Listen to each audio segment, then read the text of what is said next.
리걸마인드 연구소입니다. 우리 주위를 둘러보면 매일매일 분노에 젖어서 그렇게 살아가는 사람들이 뜻밖의 많이 있습니다. 그 중에서도 범죄와는 별도로 어떤 단체 또는 특정 유명인을 등에 업고 선량한 국민들에게 폭력행위를 일삼는 사람들이 있습니다. 주로 언어폭력인데 때로는 물리적인 폭력도 가하고 실제로 재산상의 피해를 주는 경우도 있습니다.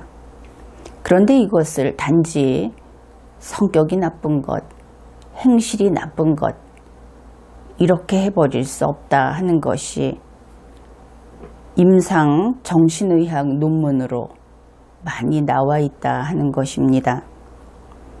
그러면 그것은 무엇인가? 그것은 치료되어야 하는 심각한 정신장애다. 논문은 이렇게들 밝히고 있습니다. 여러분 주위에 분노에 찬 모습으로 살아가는 사람들이 있거든 이제 새롭게 주의를 기울여서 관찰해 보기 바랍니다. 만일 그들이 시도 때도 없이 분통을 터뜨리는지 이 사람 저 사람을 심하게 정해놓고 증오하는지 또 말이나 글을 잘 이해하지 못하고 많은 경우 자기들 스스로 오해하고는 스스로 분노하고 스스로 증오에 빠지는 그런 경우인지 이런 것을 살펴볼 필요가 있습니다.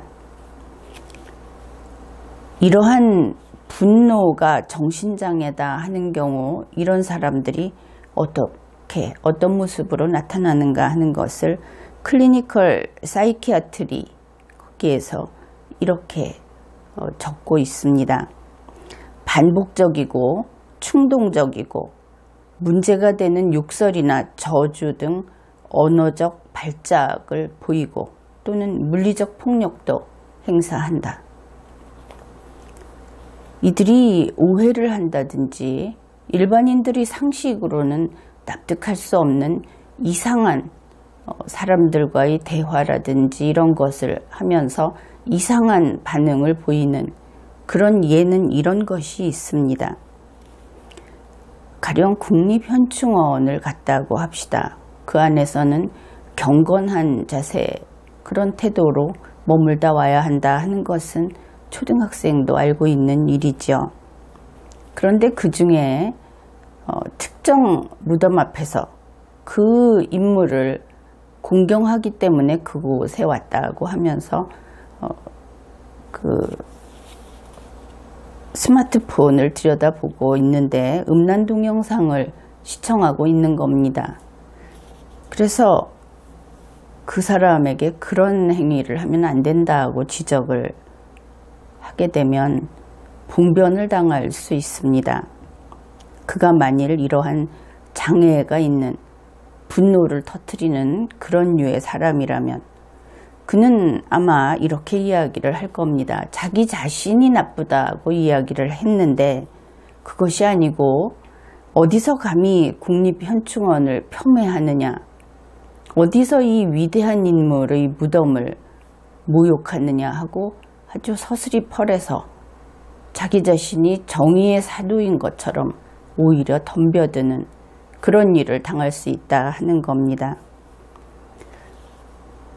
그래서 이렇게 분노에 찬 모습으로 사는 사람이 사실은 치료를 받아야 할 그런 심각한 정신장애가 있는 사람이다 하는 연구, 이것이 우리나라에서는 빨리 보다 더 널리 알려져서 적절한 치료를 할 수 있게 되어야 하겠습니다. 그러면 그 병명이 무엇이냐, 진단명이 무엇이냐, 논문들은 이미 수년 전부터 여기에 대해서 밝히고 있습니다. 이것은 분노 가운데 임상적 분노로서 분류가 됩니다. 진단명이 있다는 것이죠. DSM-5 이것이 정신장애 진단 및 통계 편람 제5판입니다. 여기에서 간헐적 폭발성 장애라고 부르고 있습니다. 영어로 IED 모두 대문자 이렇게 표기를 합니다. 어떻든 이런 사람들 항상 분노하고 기회만 있으면 다른 사람에게 분노를 터뜨리고 증오하고 하는 이런 사람들의 경우, 그래서 그들이 IED에 해당하는 그런 장애가 있는 사람일 경우에 이들은 단지 정신적 장애만이 있는 것이 아니고 신체적 질병도 더 걸릴 위험성이 높다고 합니다.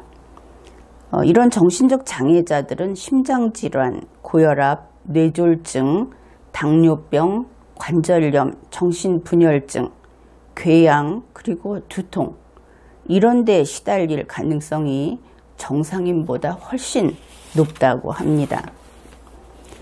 그런데 특히 이러한 IED, 간헐적 폭발성 장애가 고양이 배설물과 관계가 있다고 하는 논문이 또 나왔고, 이것이 의학계에 아주 널리 알려지게 되었습니다.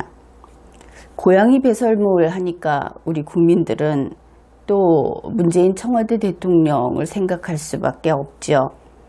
그가 동물을 아끼는 그런 정치인이다 하는 것으로 일부러 그 홍보물에 내보냈던 그런 사진을 기억할 겁니다. 문재인 청와대 대통령이 청와대에서 그 고양이 화장실 거기에 쭈그리고 앉아서 손으로 고양이의 그것을 골라내는 그런 사진이 공개된 적이 있습니다. 그런데 비닐장갑을 꼈었는지 모르겠는데 이러한 경우에 비닐장갑은 크게 도움이 안 된다고 하죠. 그냥 투가 된다고 합니다. 그래서 직접 접촉하는 것은 엄금하고 있습니다. 도구를 이용해서 해야 되는 것이지 그때 사진에서 보았듯이 직접 손을 넣어서 그 모래를 뒤적뒤적하는 그것은 대단히 위험한 그런 행위이다 그렇게 볼 수 있고, 그래서 안전이 제일이죠. 그런 의미에서 문재인 청와대 대통령은 이것은 혈액 검사로 알아낼 수 있다고 하니까 늦기 전에 검사를 해보아야 하겠습니다.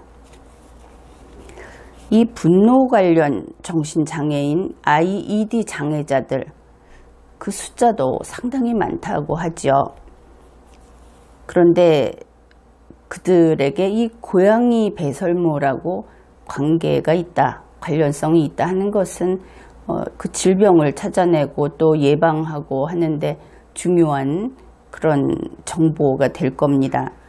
그들이 고양이 배설물에 직접 접촉했을 때 감염될 수 있는 것이 바로 톡소플라스마 기생충이라고 하는 그 기생충인데, 학술 발표에서 발표된 바로는 일반인보다도 2배, 그리고 정신질환자 그룹보다도 2배 이 톡소플라스마 기생충에 감염되어 있는 것이 발견되었다고 하는 것이죠. 그래서 학자들 말로는 이 기생충이 그 두뇌에 특정 화학물질을 내보내서 이러한 현상이 생기는 것이 아닌가. 거기에 대해서는 좀 더 깊이 알고 싶으면 이런 학술 자료를 찾아보면 되겠습니다. 그런데 이것이 고양이 배설물이라고 해서 그렇다고 하더라도 고양이를 기르면 안 된다 이렇게 이야기하면 곤란합니다. 고양이는 죄가 없습니다. 설령 고양이가 그 기생충에 감염되었다고 하더라도 고양이 자신이 살아가는데도 별 문제가 없고, 또 그것만으로 사람에게 해를 끼치는 것도 아니라고 하는 것이죠. 그래서 고양이가 해를 끼치는 것이 아니고 정신장애가 있는 사람만 해를 끼친다 하는 점에서 이러한 고양이는 죄가 없어요 하는 것을 논문에서도 강조하고 있습니다. 그리고 이것을 소개한 의학 잡지 그런 곳에서도 빠짐없이 고양이에게 책임이 없다는 것을 밝히고 있습니다. 그런데 이 IED 장애라고 하는 것은 다행히도 치료가 불가능하지는 않다고 합니다. 그러니 국민 여러분은 평소에 생활을 할 때 이러한 위험에서 벗어날 수 있도록 생활을 좀 조심해서 해야 하겠습니다. 고양이 배설물에서 톡소플라스마 기생충에 감염이 된다고 했는데 이것이 인수 공통 질병입니다. 그래서 퍼져나가기 시작하면 아주 널리 퍼져나가는데 아까 이야기했듯이 다행히 그것이 어떤 심각한 위급한 그런 병을 일으키지는 않는다는 것이죠.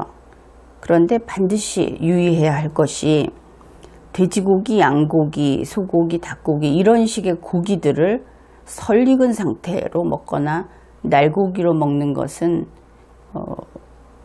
의사들은 절대 금지라고 합니다. 그뿐 아니라 야채나 과일 등 그리고 주방기구 이것도 가열 소독까지 해야 한다고 합니다. 한번 이런 것이 퍼지기 시작하면 널리 퍼질 수 있고 그것이 쉽게 인체 내로 들어갈 수 있기 때문에 그리고 무엇보다도 현재 우리나라에서는 육회가 좀 유행하고 있죠. 이 육회는 절대 안 된다고 합니다. 이 IED라고 하는 간헐적 폭발성 장애라는 것이 사람들이 쉽게 분노하게 만드는 분노하는 모습을 보이는 그러한 장애라는 것을 생각하면 근래 우리나라 사람들이 참 참을성이 없고 분노를 마구잡이로 분출하고 있고 그런 것을 생각하면서 어쩌면은 이러한 생활 양식과 관련성이 있지 않나 그런 생각도 하게 됩니다. 만일 우리 국민들이 이렇게 날고기를 먹는 것 때문에 지금과 같이 서로 참지 못하고 화합하지 못하고 그렇다면 식생활을 바꿈으로써 우리가 좀 더 사이좋게 그렇게 지낼 수도 있지 않겠습니까? 그러니 자신들의 건강도 지키고 또 지금과 같이 서로가 서로에게 아주 극한 그 대립을 보이는 이러한 환경도 바꾸고 그런 의미에서 식생활을 한번 바꿔보면 어떨까 그런 생각을 했습니다. 이번 회에는 이런 생각을 해 보았습니다.